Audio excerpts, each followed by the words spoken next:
LNT के chairman का ये वीडियो देखो। Make you work on Sundays, I'll be more happier because I work on Sundays also.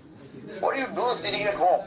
How long can you stare at your wives? How long can the wife stare at your husband? Basically uncle कह रहे हैं तुम लोग Sunday को office क्यों नहीं आते हो, मेरा बस चले तो मैं तुमको संडे को भी ऑफिस बुलाऊं, क्या करते हो घर पे बैठ के, कितनी देर अपनी बीवी की अपने हस्बैंड की शक्ल देख सकते हो तुम, ऑफिस में आओ। मैं भी तो संडे को ऑफिस में आता हूँ। थोड़े दिन पहले इन्फोसिस के फाउंडर नारायण मूर्ति का भी ऐसे स्टेटमेंट आया था कि भाई 70 घंटे काम करो, 70 घंटे। अब देखने वाली बात है कि इन दोनों कंपनी ने पिछले साल का अपना सैलरी हाइक जो है वो डीले किया हुआ है। ये लोग ना क्लासिकल लोग हैं और ये लोग क्लासिकल मैनेजमेंट प्रिंसिपल्स में बिलीव करते हैं, जिसके अकॉर्डिंग वर्कर होता है ना वो इंसान नहीं होता, वो मशीन का पार्ट होता है, जिससे जितना ज्यादा प्रोडक्शन लिया जा सके ले लो। के अकॉर्डिंग एम्प्लॉइज के बच्चे नहीं है जिनको उन्हें पालना है पढ़ाना है, ना उसके बूढ़े माँ बाप है जिनका ख्याल रखना है। मतलब भाई हरामीपन की पराकाष्ठा देखो कि यही इंडस्ट्रियलिस्ट लोग थे जिन्होंने पहले फेमिनिज्म का चूरन चटा चटा कर बेचारी उन महिलाओं को शेम किया जो अब ना घर का ख्याल रखना चाहती थी, अपनी फैमिली के साथ टाइम स्पेंड करना चाहती थी। और जब वो जॉब कर रही है तो इनको मजबूर कर रहे हैं कि तुम भाई साहब संडे को भी ऑफिस आओ। और भाई इंडिया में ऐसा कौन सा कॉर्पोरेट एम्प्लॉय है जो ऑलरेडी 12, 13, 14, 15 घंटे काम नहीं कर रहा है, उसके ऊपर से उसको 2-3 घंटे आने जाने में लगते हैं, और फिर जब वो घर पहुंचता है ना थका हारा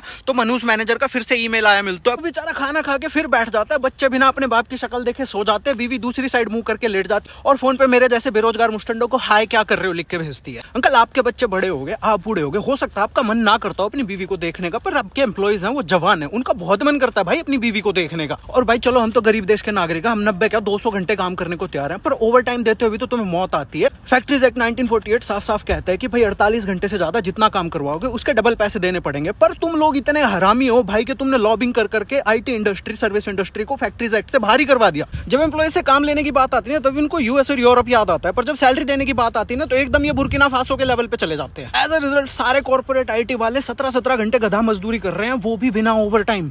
और फिर जब गलती से एक कॉम्प ऑफ मिल जाता है ना तो उसमें भी मनूस मैनेजर का रात को 1:30 बजे ईमेल आ जाता है कि भाई सुबह 7:30 बजे ऑफिस में आ जाओ वरना जॉब से निकाल दूंगा। मतलब एक तो वर्क लाइफ बैलेंस की लगी पड़ी है, ऊपर से टॉक्सिक वर्क कल्चर। भाई अपना प्रॉफिट मैक्सिमाइज करने और एम्प्लॉय का कंपनसेशन मिनिमाइज करने के लिए ना तुम कानून के हर लूप होल का फायदा उठाते हो, जिस हद तक गिरते हो ना गिर सकते हो। फिर चाहे फ्रेशर्स को 2 लाख 2.5 लाख पर एनम की सैलरी पे लेना हो या फिर उनको वर्कर की जगह एग्जीक्यूटिव का टैग देना, क्योंकि भाई साहब एग्जीक्यूटिव तो ऑफिसर होता है, उसको ना ओवर टाइम नहीं देना पड़ता, या फिर आउटसोर्स करके एम्प्लॉइज को कॉन्ट्रैक्ट बेसिस पे लेना, क्योंकि भाई कानून के अकॉर्डिंग भी कॉन्ट्रैक्ट वाले एम्प्लॉइज तो गधे होते हैं, उनका तो ओवर टाइम बनता ही नहीं है। फिर जब इन कंपनीज के सीईओ ऐसे उलझुल स्टेटमेंट देके निकल जाते तो इनकी कंपनीज ना फिर नेशनलिज्म का चूरन चटा के लोगों को पागल बनाती कि हम तो देश को डेवलप्ड कंट्री बनाना चाहते हैं।